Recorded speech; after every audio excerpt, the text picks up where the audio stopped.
의 말씀입니다. 계속해서 우리 데살로니가 전서 후서의 말씀을 가지고 시리즈로 말씀을 나누고 있는데요, 오늘 2장 1절에서 12절까지 말씀, 제가 한 절, 여러분이 한 절 읽도록 하겠습니다. 형제들아, 우리가 너희 가운데 들어간 것이 헛되지 않은 줄을 너희가 친히 아나니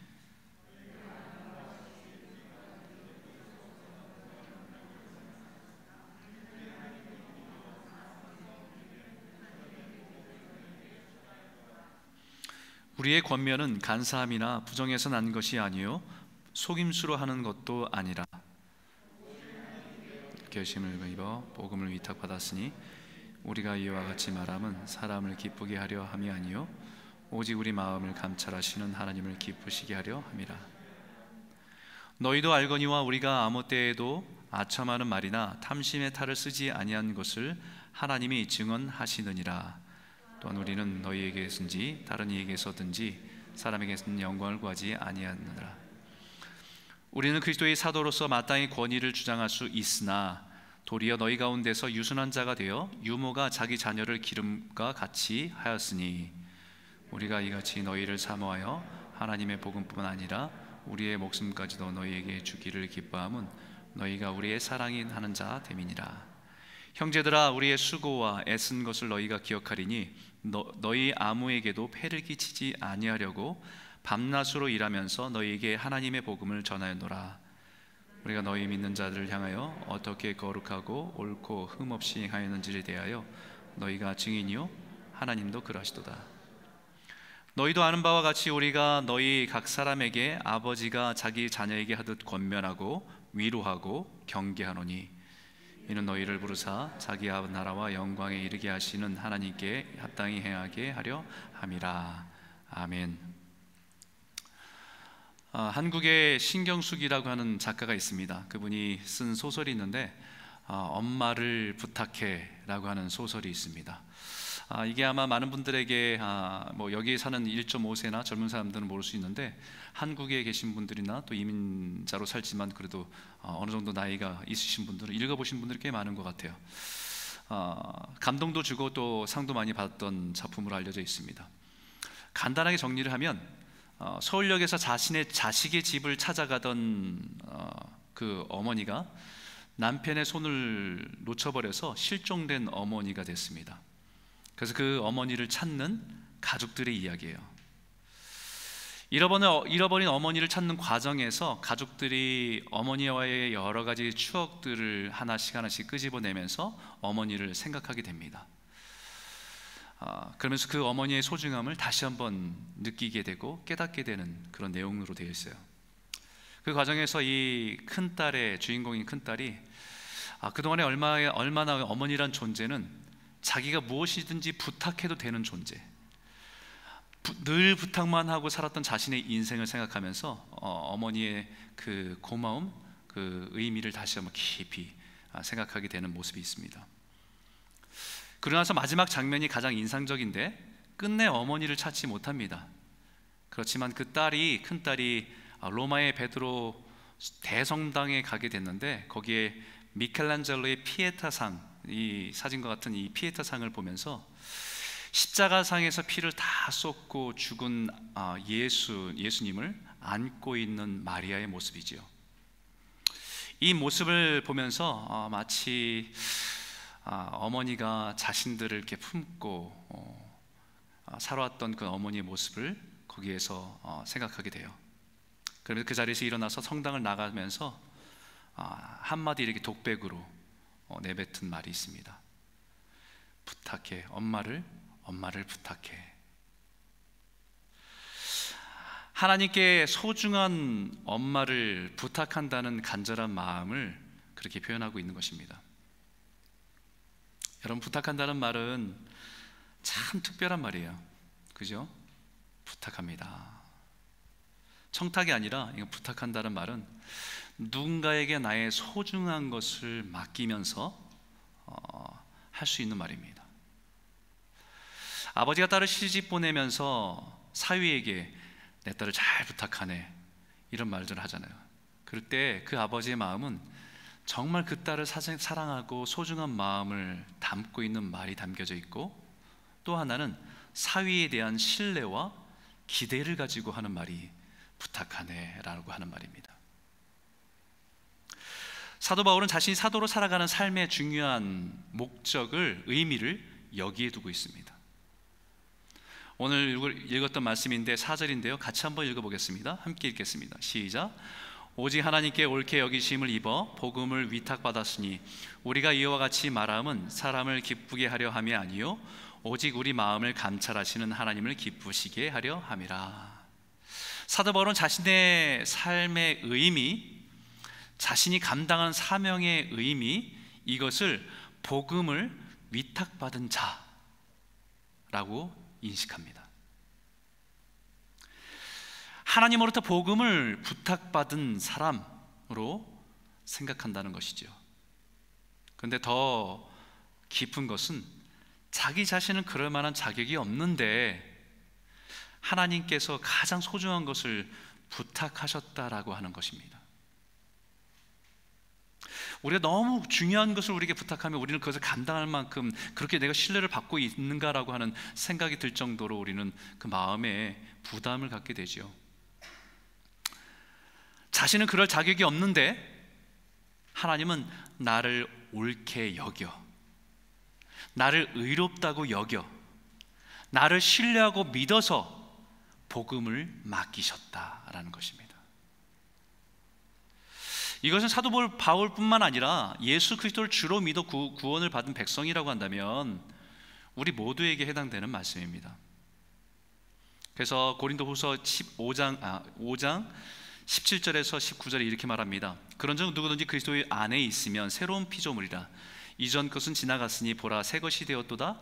모든 것이 하나님께로 났으며 그가 그리스도로 말미암아 우리를 자기와 화목하게 하시고 또 우리에게 화목하게 하시는 직분을 주셨으니 곧 하나님께서 그리스도 안에 계시사 세상을 자기와 화목하게 하시며 그들의 죄를 그들에게 돌리지 아니하시고 화목하게 하는 말씀을 우리에게 부탁하셨다라고 말합니다.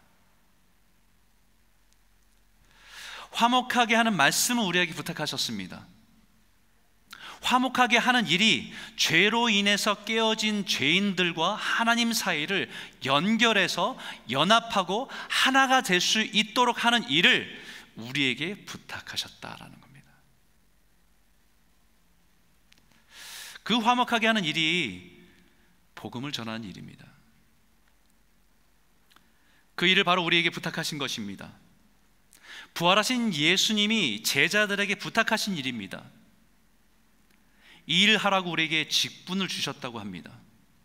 교사로, 목사로, 집사로, 권사로, 장로로 주신 이유가 이 일을 하라고 우리에게 부탁하시면서 주신 직분이라는 것입니다. 이 복음을 전하는 일은 하나님께서 가장 소중히 여기는 일입니다. 이 일을 교회와 성도들에게 잘 부탁한다 라고 말씀하시면서 우리에게 부탁하신 거예요. 오늘 이 말씀을 다시 한번 깊이 묵상하면서 여러분 다시 한번 깨닫기를 원합니다. 우리가 지난 코로나로 인해서 2년간의 거의 2년간의 시간들을 지나가면서 그 2년의 시간 속에서 우리 관심과 생각이 참 내 중심으로 많이 이렇게 들어와 있는 걸 보게 돼요.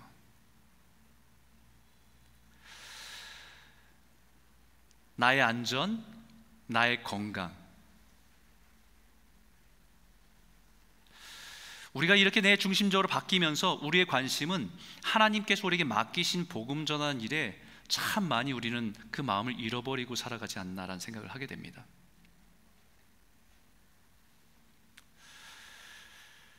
우리가 이 데살로니가 전서 후서를 묵상하면서 우리 중심된 주제는 그거잖아요. 주님 오실 때 Are you ready? 우리가 주님께 구원받은 백성으로 우리 잃어버린 것은 없는지 다시 점검하고 주님 앞에 설 때 부끄럽지 않은 삶으로 우리 준비해야 된다는 의미로 말씀드립니다. 그 중에 우리가 이 복음에 대한 그런 마음을 잃어버린 채 교회와 성도들이 세워져 있는 것은 아닌가 돌아보았으면 좋겠습니다. 그리고 다시 오늘 이 말씀을 통해서 우리에게 부탁하신 이 사명을 다시 깨닫고 잘 감당하는 교회와 성도가 되기를 주의 이름으로 축원합니다. 첫 번째 나눌 제 주제는 이겁니다. 우리가 복음을 부탁받은 자로서 살아갈 때 제일 중요한 거예요. 그것은 뭐냐면 순수함을 끝까지 지켜라. 오늘 2절에 있는 말씀인데 같이 한번 읽어볼까요? 함께 읽겠습니다. 너희가 아는 바와 같이 우리가 먼저 빌립보에서 고난과 그 능욕을 당하였으나 우리 하나님을 힘입어 많은 싸움 중에 하나님의 복음을 너희에게 전하였노라. 지금 데살로니가 교회 성도들에게 하나님의 복음을 전하면서 이 복음을 전하는 것이 내 순수한 마음을 가지고 너에게 전한다고 전합니다. 다른 의도와 목적을 가지고 있는 것이 아니라는 것을 그들에게 오해하지 말라고 내가 순수한 마음을 당신에게 전한다고 얘기합니다. 복음을 전하면서 어떤 개인적인 유익을 얻기 위해서 한 것이 아니라고 강조하고 있는 것이지요. 그것을 증명하는 것으로 한 예를 드는데 빌립보에서 있었던 일을 얘기합니다. 바로 이 데살로니가 지역을 가기 전에 마게도냐 지역의 첫 번째로 들어선 성이 빌립보라고 하는 성이었어요. 환상을 보고 와서 우리를 도우라는 환상을 보고 이제 이 마게도냐 지역으로 처음 가잖아요. 처음 낯선 길에서 하나님이 예비한 자주장사 루디아를 만나게 됩니다. 하나님의 예비한 사람을 만나면서 같이 복음을 전해 열심으로 뛰어다녀요. 뛰어다니면서 시장에서 많은 사람들에게 복음을 전하고 회당에서는 율법을 가지고 가르치면서 계속해서 복음을 전합니다.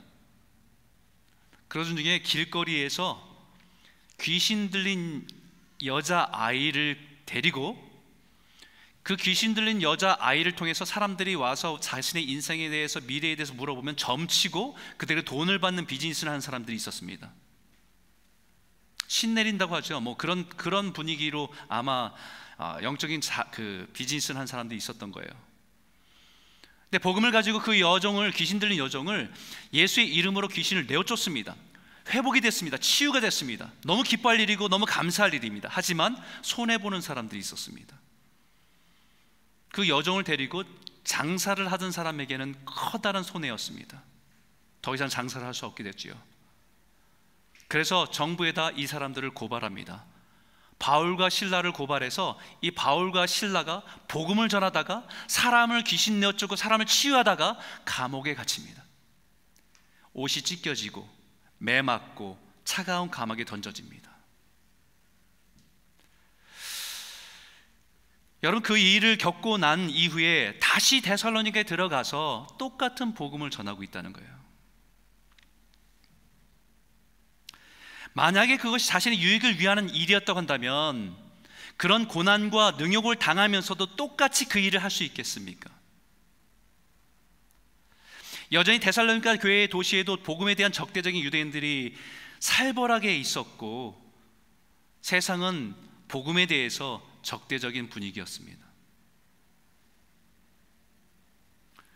사도 바울의 복음을 전하는 태도는 여기 분명히 3절에 이렇게 말합니다. 우리의 권면은 간사함이나 부정에서 난 것도 아니에요. 속임수로 하는 것도 아니라. 한마디로 얘기하면 임퓨어한 모티브를 가지고 복음을 전하진 않았다는 것입니다. 복음을 전하는 동기, 우리가 지금 너희 데살로니가 교회의 성도들에게 복음을 전하는 동기는 퓨어한 마음 하나 가지고 복음을 전했다는 거예요. 그것이 고난이 오고 힘겨운 일이 있을지라도. 그 순수한 동기가 이거지요. 4절에 오직 하나님께 옳게 여기심을 입어 복음을 위탁받았으니 우리가 이와 같이 말함은 사람을 기쁘게 하려 함이 아니요 오직 마음을 감찰하신 하나님을 기쁘시게 하려 함이라. 사람을 기쁘시게 하려는 것이 아니고 나를 의롭다고 여기시고 복음을 부탁하신 그 하나님을 기쁘시게 하는 것 하나, 내 마음의 중심에는 이것 하나 지키고 복음을 전한다라는 것입니다. 자격 없는 나를 의롭다 하시고 하나님의 가장 소중한 것을 맡기셨는데 어떻게 내가 내 개인적인 만족과 기쁨을 위해서 살아갈 수 있습니까? 이 순결한 마음은 너무 귀한 것이죠. 여러분, 우리가 사람들은 속일 수 있잖아요. 그런데 하나님께는 감출 수 없습니다. 우리의 심령을 다 감찰하시는 하나님, 마치 우리의 심령을 엑스레이나 스캔이나 아니면 MRI 같은 걸로 다 스캔해서 그 안에 사람이 보지 못하는 것을 다 찾아내듯이 분명하고 투명하게 보시는 그 하나님 앞에 내가 어떤 일을 하든지 순수한 동기를 가지고 했다는 것, 그것을 데살로니가 교회 성들에게 내가 너희를 복음을 전하는데 이 순수한 마음밖에 없었다는 것입니다. 우리가 지난 19조 동안에 살펴본 다윗의 인생을 말씀을 통해서 한 걸 한 걸 쫓아왔어요. 내 마음에 합한 자라고 말씀하신 다윗의 인생, 그도 죄를 짓고 넘어질 때도 있었지만 하나님이 보신 건 하나였어요. 하나님을 향한 순수한 마음입니다. Pure heart. 나 여호와는 사람의 외모를 보지 않고 중심을 보신다고 하는 이 중심은 우리 안에 때묻지 않은 하나님을 향한 깨끗한 마음을 보신다는 것입니다. 하나님을 향한 순수하고 때묻지 않은 마음, 양치는 목동이었지만 하나님께 깨끗한 하나님을 향한 순수한 마음을 가지고 있었던 그 다윗을 보면서 내 마음에 합한 자고 내 마음의 기쁨이라고 말씀하신 거예요. 여호와의 이름을 욕하는 그 거인 골리앗 앞에서 무모할이만큼 말도 안 되는 그 싸움 가운데 돌멩이 몇 개 들고 뛰어나가는 그 순수한 마음, 사람들은 무식하다고 얘기했겠죠. 어리석다고 얘기했을 겁니다. 하지만 하나님은 그 순수한 마음이 내 마음에 기쁘다라고 말씀하십니다.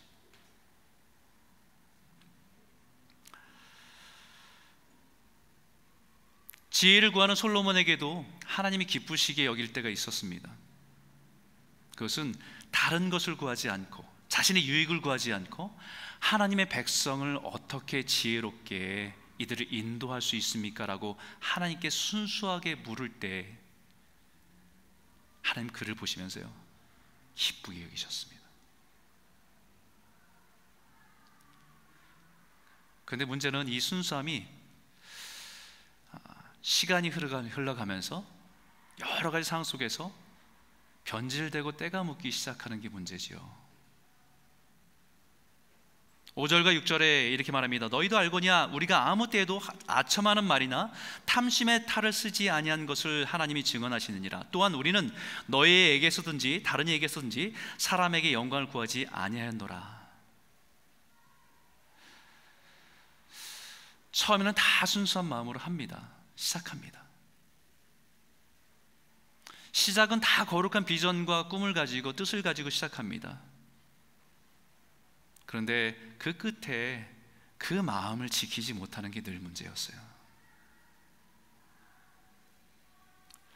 점점 사람들의 마음에 순수한 마음을 잃어버리고 자신의 유익이라고 하는 것들로 내 안에 자라가고 그것을 포장하기 위해서 가면을, 경건이라고 하는 가면으로, 종교적인 가면으로 우리는 포장하는 것이 익숙해지기 시작합니다. 그래서 썩기 시작하는 거죠. 목적이 변질되고 동기가 순수한 것을 잃으면 타락하고 마는 것입니다. 겉으로는 순수한 것처럼 말을 하고 그런 가면을 쓰고 있지만 그 뒤에 숨겨진 것은 탐심이었고 자기 만족이었고 자기 영광이었을 때가 얼마나 많은지 몰라요. 하나님이 아니라 다른 것들로 채우기 시작하면 부패하기 시작하는 것 같습니다.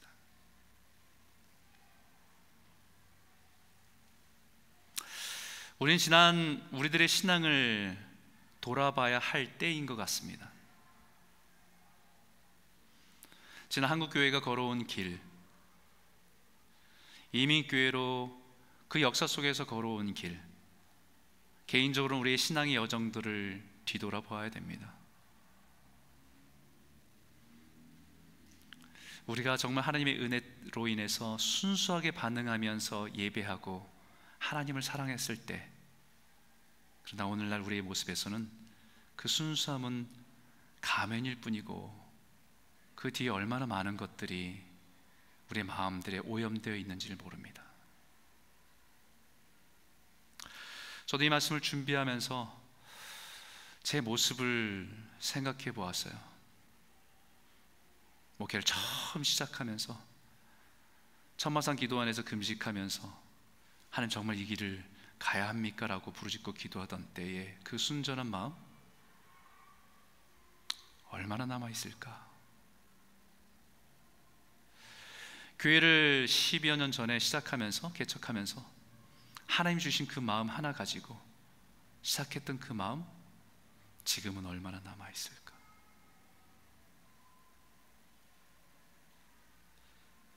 참 많은 부분에서 다른 것들이, 참 많은 불순물들이 끼어 있는 것을 보게 됩니다.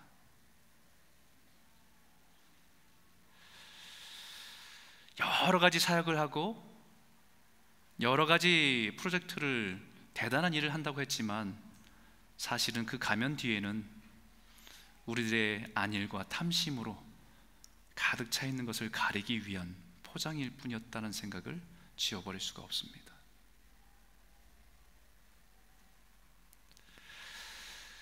하나님께서 에베소 교회에게 첫사랑을 잃어버렸다고 책망하신 것도, 다시 오실 주님이 그들에게 책망하신 것도 그 마음입니다.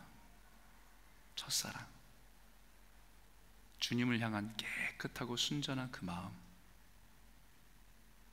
오늘 이 말씀을 통해서 우리가 우리를 의롭다고 여기셔서 복음으로 맡기셨는데 우리들은 그 순결한 마음을 다 잃어버린 채 때묻진 않았는가 돌아보고 다시 주님 앞에 정결함으로 나아가시는 저와 여러분 모두가 되시기를 주의 이름으로 축원합니다. 두 번째는 우리가 가장 복음 받은, 위탁받은 자로서, 부탁받은 자로 살아갈 때 가장 중요한 것은 pure heart입니다. 깨끗한 마음으로 반응하는 거예요. 그런데 그것을 감당하는 태도는 두 가지가 있습니다. 하나, 첫 번째가 어머니의 헌신과 희생으로 섬겨야 한다는 것입니다.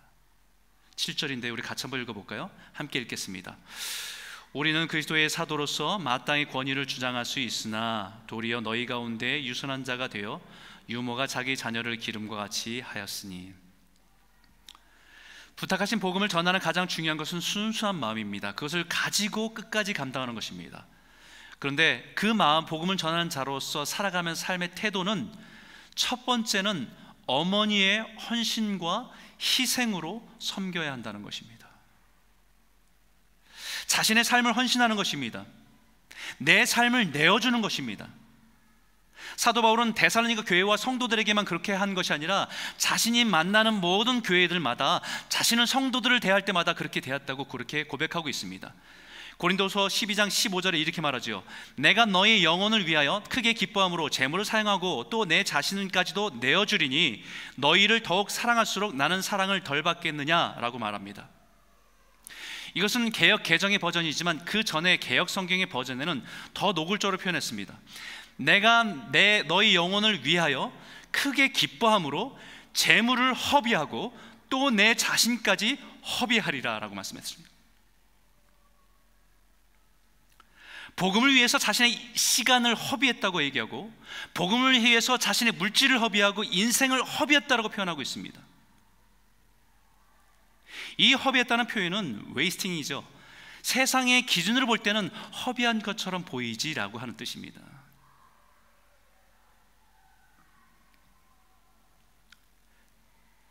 복음을 위탁받은 자로서 이 복음을 감당하는 데 있어서 자신을 위해 살지 않고 자기 만족을 추구하지 않고 늘 자신을 희생하고 헌신하는 일에 그것을 당연히 여긴 우리 어머니와 같이 섬겼다는 것입니다.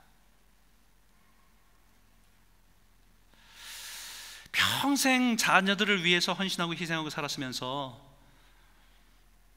노년이 되면 조금 자녀들을 의지해도 되는데 우리 어머니들은 끝까지 죽는 날까지 자녀들에게 짐이 될까봐, 폐가 될까봐 걱정하시는 분들이 우리의 부모님들이었습니다.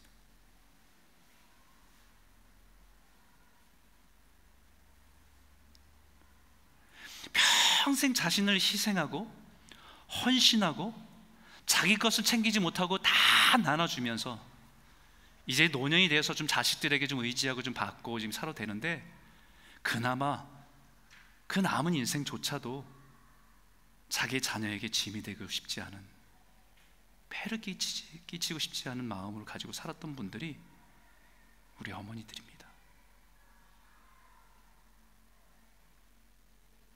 바로 그 마음으로 9절에 이렇게 말합니다. 형제들아, 우리의 수고와 애쓴 것을 너희가 기억하리니 너희 아무에게도 폐를 끼치지 아니하려고 밤낮으로 일하면서 너희에게 하나님의 복음을 전하였노라.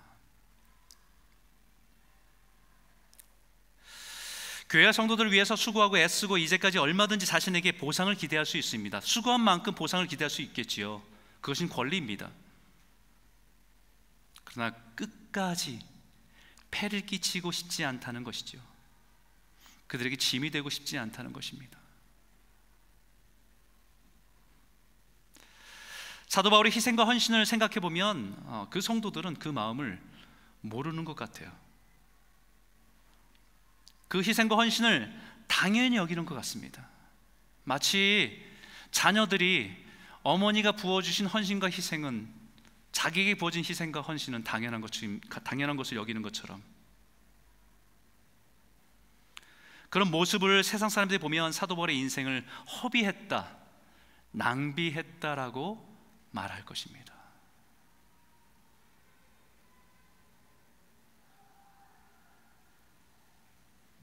우리가 잘 아는 누가복음의 탕자의 비유를 기억하실 것입니다. 탕자, 이 말은 낭비했다는 거잖아요. 낭비한 아들, 이런 뜻입니다. 탕자라는 말은 그 성경 누가복음에 없습니다.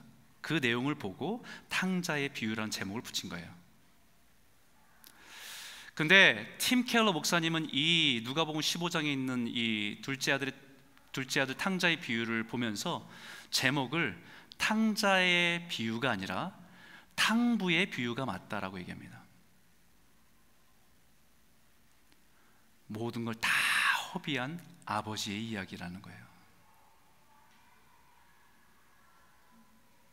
아버지 유산을 받아서 허랑방탕한 데다 다 낭비한 둘째 아들에 대한 이야기가 아니라, 가치 없고 정말 아무런 의미가 없는 불충성된 그 둘째 아들을 향해서, 아버지의 죽음을 선고하고 떠나버린 그 둘째 아들을 향해서 자기의 모든 것을 낭비해버린 아버지의 이야기가 탕부의 이야기고 우리 하나님의 이야기다라는 겁니다.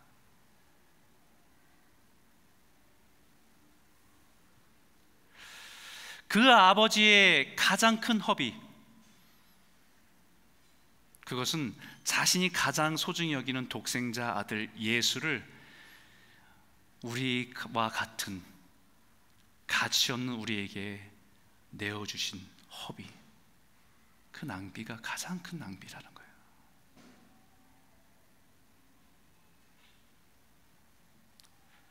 그렇기 때문에 우리가 복음 받은 자로서의 살아가는 사람의 모습은 어머니의 헌신과 희생을 닮아야 한다는 것입니다. 그리고 그것이 가장 헐되지 않은 가장 귀한 것이기 때문이에요. 근데 여기에 재미있게 표현한 말씀이 있습니다. 유모가 자기 자녀를 기름과 같이 이렇게 표현했어요. 그냥 자녀를 기르는 어머니의 마음이라고 하는데, 어머니가 자녀를 기르는 것처럼 이렇게 표현하면 더 쉽게 이해가 될 텐데, 유모라고 표현했습니다. Nursing mother입니다.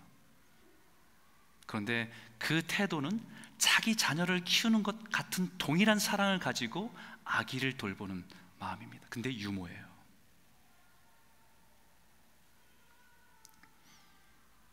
왜 유모라고 표현했냐면, 유모는 그 아기에 대해서 자신의 권위를 버리는 사람입니다.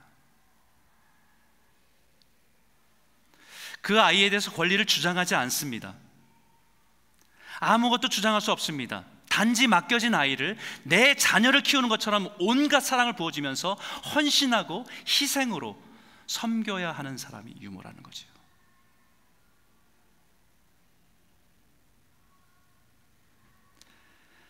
친부모에게 사명을 받아서 자기 아녀를 키우는 것처럼 사랑으로 베풀며 섬기면 됩니다.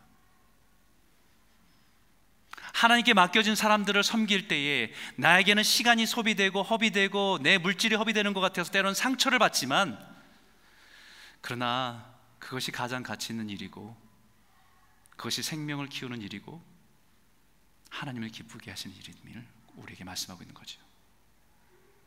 그렇다고 해서 우리가 대가와 보상을 기대하지 않는다는 겁니다. 어떤 권리도 주장하지 않습니다. 단지 맡겨진 생명을 위해서 어머니와 같은 심정으로, 사랑으로 보살피는 것입니다. 하나님께서 우리에게 맡겨진 영혼을 건강하게 돌보고 사랑하는 일을 하도록 우리를 부르셨다는 거예요. 유모가 착각해서는 안 되는 게 있어요. 그것은 뭐냐면 자기가 부모가 아니라는 거예요. 아이가 커서 자기를 부양할 것으로 기대하고 착각해서는 안 된다는 겁니다. 우리가 분명히 알아야 할 것은 아이가 내 기쁨을 위해서 존재하는 것이 아니라 하나님의 기쁨을 위해서, 그 원래 맡기신 분의 기쁨을 위해서 존재하는 사람이라는 것을 잊어서는 안 된다는 거죠.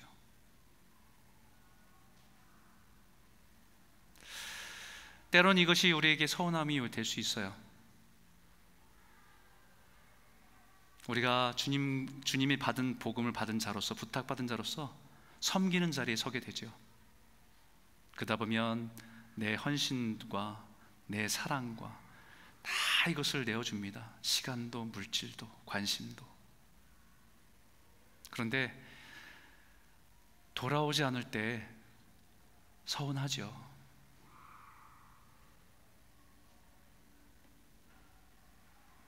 돌아오지 않을 때 서운합니다. 지칩니다. 그런데 우리에게 다시 한번 이 말씀으로 복음 받은 자, 어머니의 헌신과 희생으로 다시 서라고 우리에게 말씀하고 있는 겁니다. 마치 어머니가 끊임없이 내어줘도.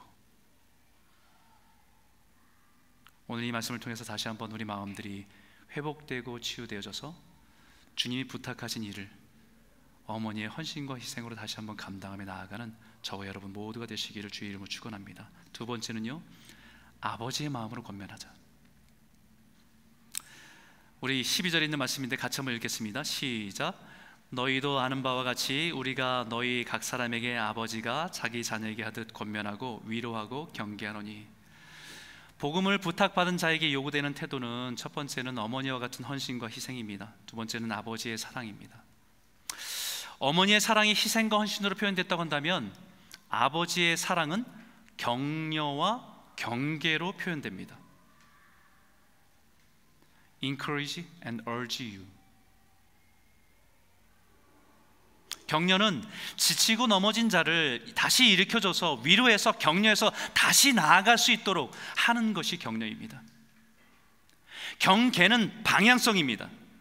잘못된 길에서 바른 길을 제시함으로써 바른 길을 가야 함을 가르칠 수 있는 것이 아버지의 사랑입니다. 아버지의 사랑과 섬김으로 다른 성도들을 섬겨야 한다는 거지요. 아버지의 사랑과 어머니의 사랑은 좀 사뭇 다릅니다.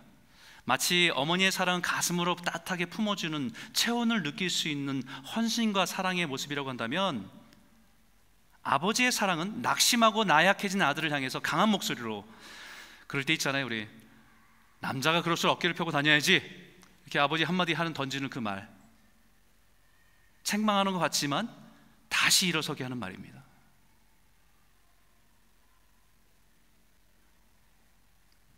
축 처진 어깨를 다시 한번 두들겨 주면서 다시 온전하게 걸어갈 수 있도록 격려하는 말, 그것이 아버지의 사랑입니다.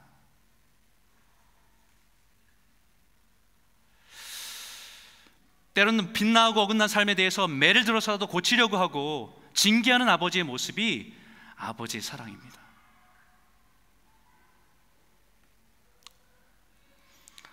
어떻게 보면 어머니의 사랑과 아버지의 사랑이 정반대인 것처럼 보입니다. 그러나 부모의 사랑은 같은 뿌리에서 나왔습니다. 그것이 하나님 아버지의 사랑의 모습이기 때문입니다. 사랑과 징계가 결코 다르지 않습니다. 구약은 하나님의 사랑의 진노의 하나님이고 신약의 하나님은 사랑의 하나님이시기 때문에 나는 사랑의 하나님을 좋아한다라고 말씀하는 것은 그것은 모순입니다. 결코 신약의 예수님도 죄에 대해서는 너그럽고 사랑의 감정만을 전하려고 하지 않았습니다. 성경 어디에도 죄에 대해서 너그러운 것을 사랑이라고 말하지 않았기 때문입니다. 성경 우리가 죄를 지어도 징계가 없으면 분명히 사생자라고 말합니다. 부모가 없는 자라고 얘기합니다. 정말 성도를 아끼고 사랑하는 것은 그들을 단지 감정적으로 공감해주고 보살펴주는 것만을 의미하지 않습니다. 때로는 분명하게 마땅히 우리가 바라봐야 할 것을 보게 하고 일어서게 하는 것, 그것이 사랑입니다.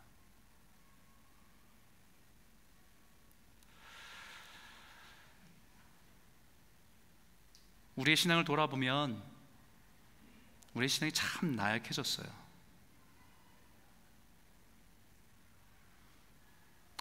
어머니의 따뜻한 사랑과 위로를 많이 기대하지만 바른 길, 마땅히 걸어가야 할 길에 대해서는 듣고 싶어 하지 않습니다.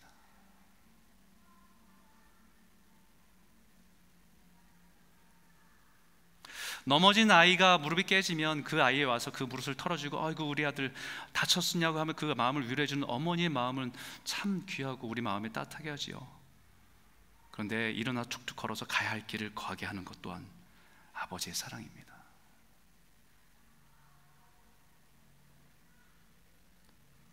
세상에 살아가면서 지치고 상한 우리 마음을 예배 때마다 어루만져 주기를 위로받기를 원하고 기대하지,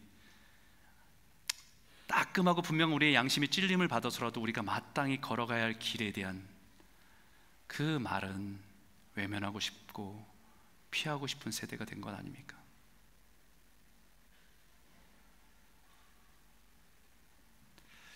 균형이 필요합니다.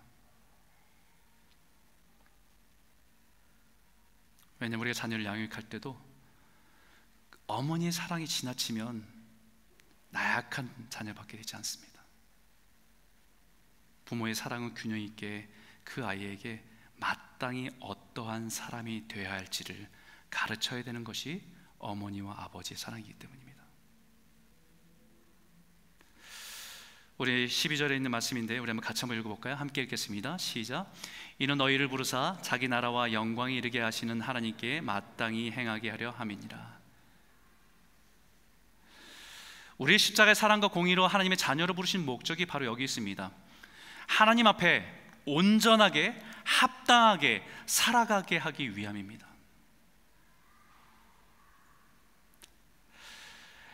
그렇게 해서 부모님의 어머니와 같은 사랑으로 위로하고 그 마음을 감싸주고 따뜻하게 품어주는 것도 필요하지만 아버지의 사랑으로 반드시 바라봐야 되고 일어나고 걸어갈 것도 바라봐야 하는 것이 필요한 것입니다.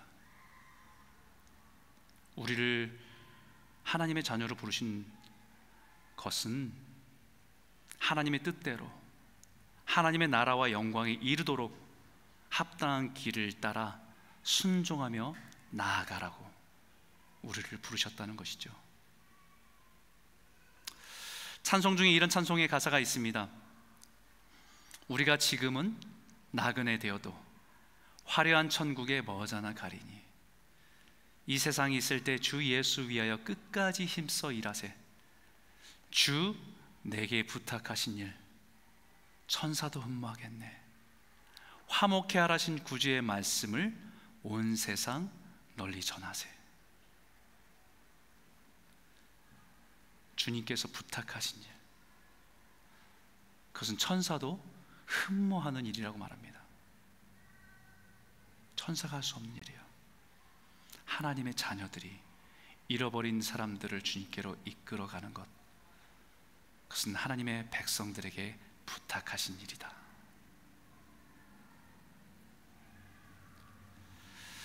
그리고 그 예수의 복음을 우리에게 부탁하셨습니다. 귀한 예수 그리스도의 십자가의 복음을 주님 오시는 그날까지 힘써 일하고 감당하는 귀한 교회와 성도들이 다 되시기를 주 이름으로 축원합니다. 우리 한번 같이 한번 기도하겠습니다.